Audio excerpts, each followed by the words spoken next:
Calmar, one of the evil Barraki, a warlord of the sea and truly a frightening foe. But how could you use the pieces that come in this set to build your own LEGO creations? Let's discuss that in today's video.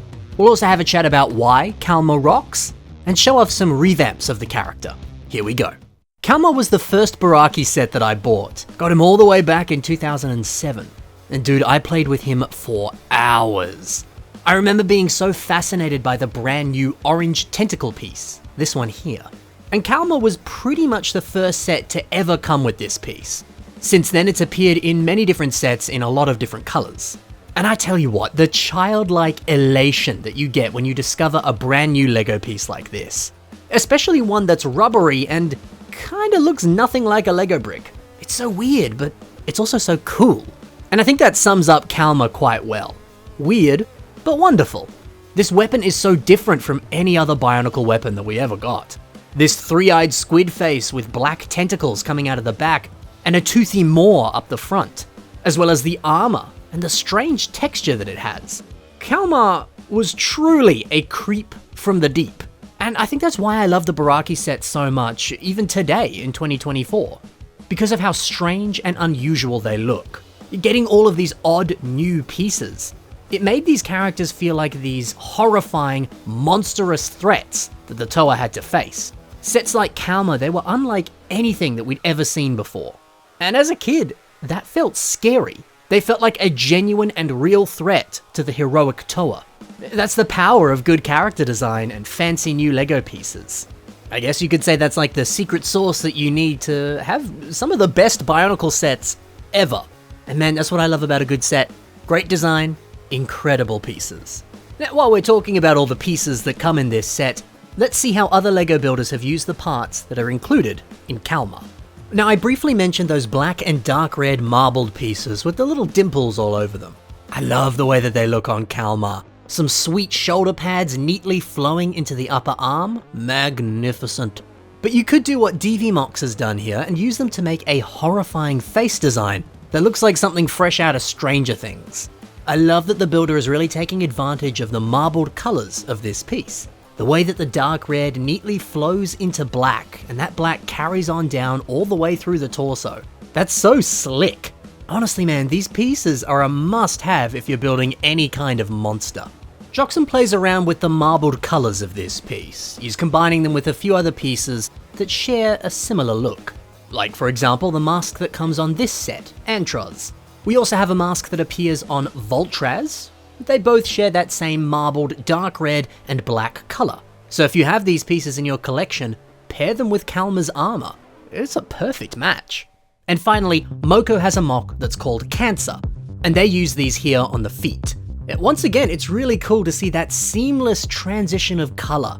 Those black claws neatly flowing up just that little bit into the rest of the toe. Sensational.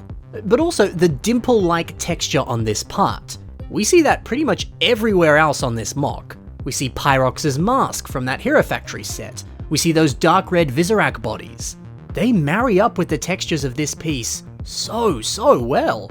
There's just some incredible texture work going on here. Calmar's mask is certainly very unique.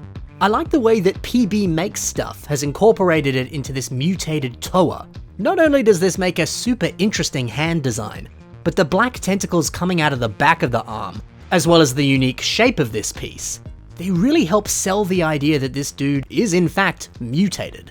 Now we have a very cool Cthulhu-inspired MOC, and it uses heaps of these masks. I mean, look at this head design. So many of them put together like that. You got all these black tentacles forming a kind of like tentacle beard, like Davy Jones. Well, like Davy Jones, also like Cthulhu, right? Yeah, look, regardless, horrifying stuff. But these pieces also look great as shoulder armor, as well as torso armor. Man, repeating so many tentacles and so many of these pieces, it looks gross. But like a cool kind of gross, you know? This is a wonderful design. Calmar comes with some rather interesting pieces that are used here for feet. Now, let's see a few ways that people have used them. Mathadrone uses them for the base of this larger coat, or perhaps it's a longer dress. Either way, they take up a lot of space here, and they very neatly complete the more rounded fabric look of this design. That's a great way of using these pieces.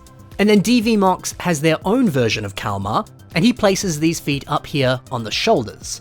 I tell you what, these look pretty good as shoulder armor. And finally, how cool are these orange tentacles? How could we use them on a mock? Well, Dylan Meaves, he keeps using them as tentacles on what is actually a revamp of Calmar. But this revamp is literally just a squid. That's certainly one way that you could reimagine the Barraki, rebuild them as, well, the creatures that they were based off of. And here's another mock that was built by Dylan, and it's titled Sea of Colors. Now if we zoom in a tad here, we can see these pieces up the back here looking like flowing seaweed or some type of coral.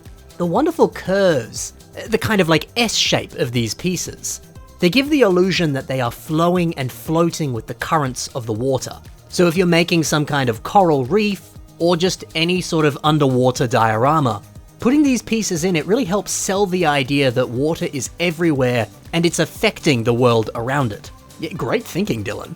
There you go. That's how you can use some of the pieces in this set to build your own cool stuff. But how could you revamp Calmar? Well, Aiden Builds has a very different interpretation of Calmar. They've kept the rough premise of the set, but made everything look more like a kraken. With this giant toothy maw, the more stout shape of the body, and heaps more tentacles. Bro, this is something special.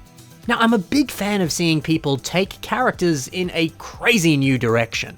This is certainly doing that, but at the same time, this still feels like Calmar, even though it doesn't really look all that much like him. Although, paradoxically, it also looks exactly like him. Oh, and then I really like what Awesomeness Born has done here on their version of Calmar. Look at this new face design. He's got his tongue hanging out the side, and there's lots more tentacles everywhere. In fact, these tentacles seem to be in the shape of like a mustache or perhaps a beard.